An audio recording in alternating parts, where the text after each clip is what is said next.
26 in the whole of last year. It just shows the return of confidence, the return of belief that he has on the Ducati GP23. Looking a little bit pensive, a little bit tense. A big gulp there, wasn't there, from Top Gun Maverick Vinales, firing from the front row of the grid for the 4th time so far this season.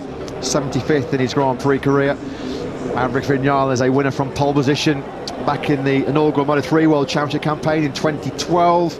Second, his best result here in MotoGP back in 2017. There's confirmation on your screens of the 3-place grid penalty that's come the way of Pecco Bagnaia. This was in Friday afternoon's practice session, right at the end of the hour, going down into Corontayo. Bagnaia on the outside felt like he had given Alex Marquez ample warning and plenty of room as Marquez was on the inside. Alex Marquez, though, saw it completely differently, and the MotoGP stewards did slap Bagnaia with a sanction, a 3-place grid penalty, which sees him go from 2nd to 5th on the grid. The big winner there, Marc Marquez, up to the front row. So then, always a massive weekend, isn't it, for Ducati?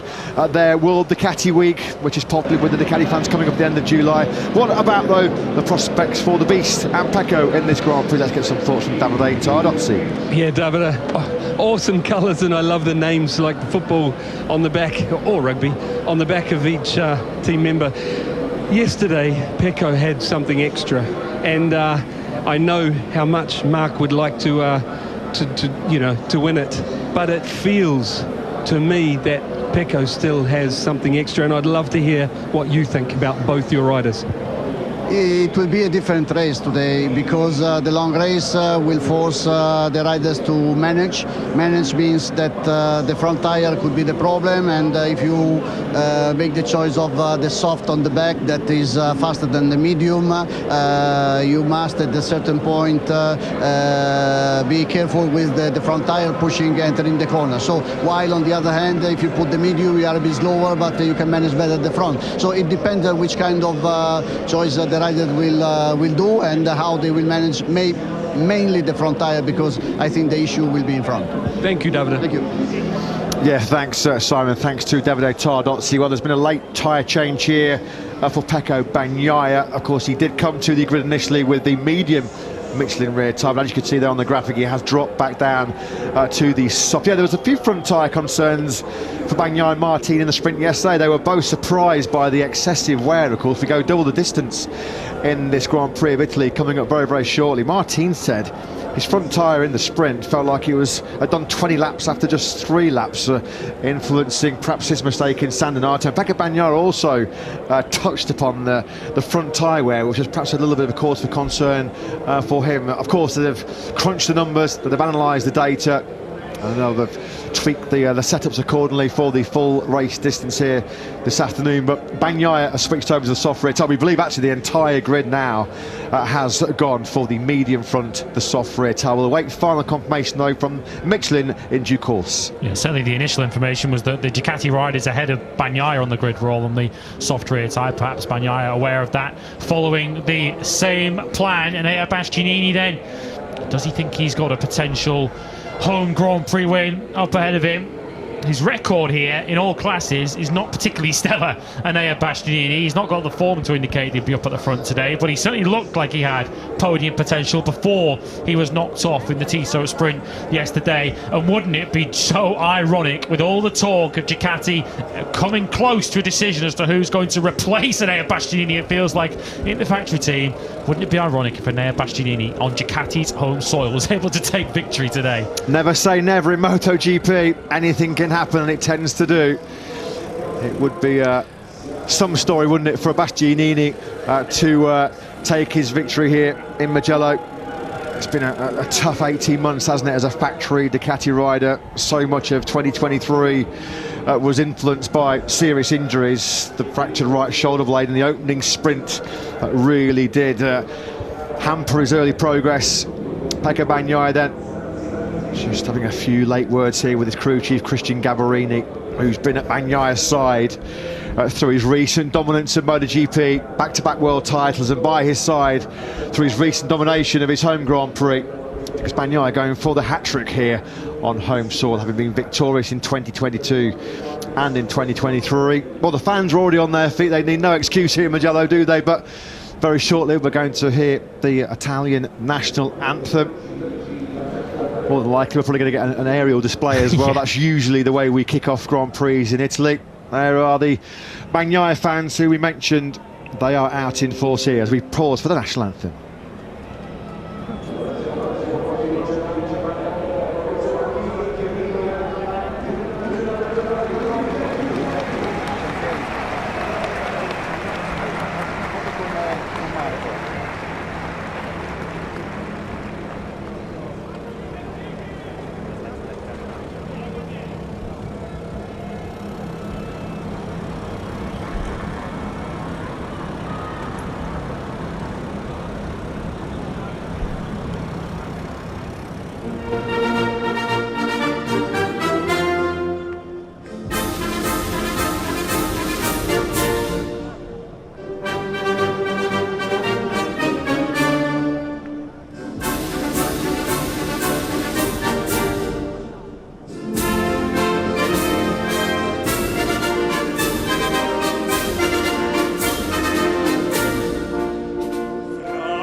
Just wow, what more can you say? What a way to build up to this Grand Prix of Italy.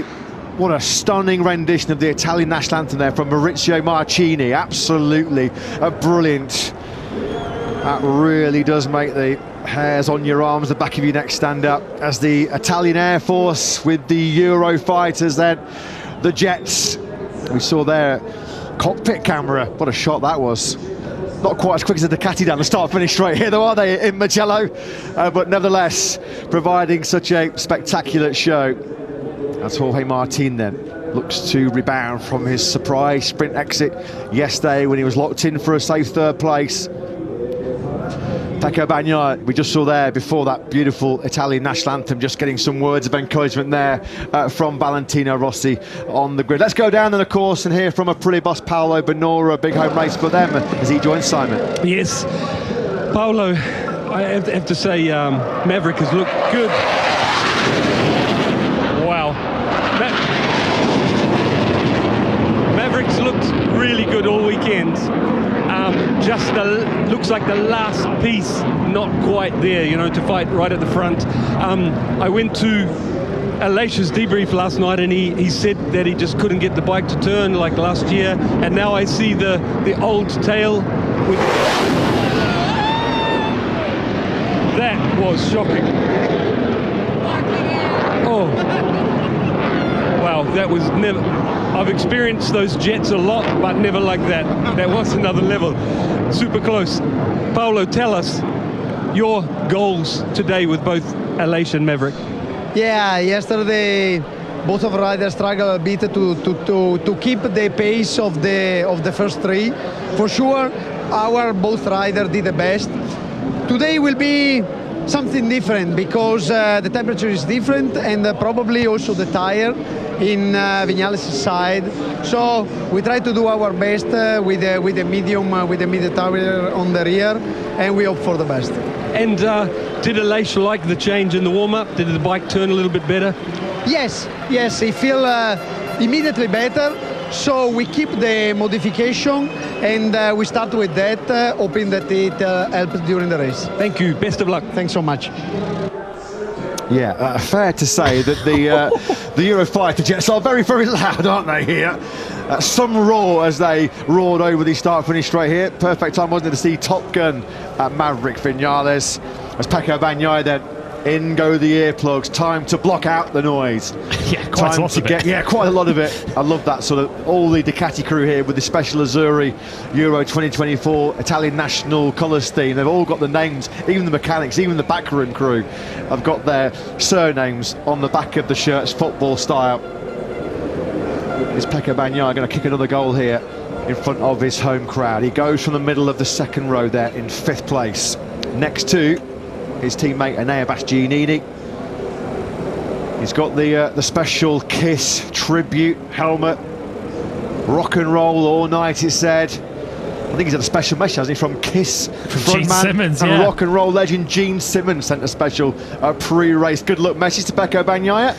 Well, Bagnaia will surely be thinking back to that first lap in Jerez, where he started 7th on the grid that afternoon. He led at the end of the very first lap. If Bagnaia can follow that blueprint, no pun intended, given the colours that he's in this afternoon, surely that will be the first step on the road to an Italian Grand Prix victory, a venue that Bagnaia has owned over the last couple of years. Winner in each of the last 2 years. He's now won each of the last 2 sprints at Mugello. But from that second row of the grid, it is certainly not going to be straightforward. Marc Marquez in the foreground there is one rider who will certainly see to that. Catalunya was Bagnaia's 21st victory in Grand Prix for Ducati. He's only 3 away from becoming Ducati's most successful rider in Premier Class history. 23 was Aussie legend Casey Stoner's final tally on a Desmond Sadici. That's why Pecco Bagnaia was lauded as one of the greatest ever in history by Gigi Dall'Igna, the Ducati boss last weekend in Catalunya. As we get set then for this 23-lap Grand Prix of Italy. The home hopes, the hopes of a nation resting on the broad shoulders of Bagnaia, starting from the middle of the second row in 5th place. After his penalty, Marc Marquez slots into 3rd on the front row of the grid. 952 days since his last Grand Prix victory. Maverick Vinales then at 1 place from 3rd to 2nd as he looks for a first Italian Grand Prix win. But the Martinator fires from pole in Mugello.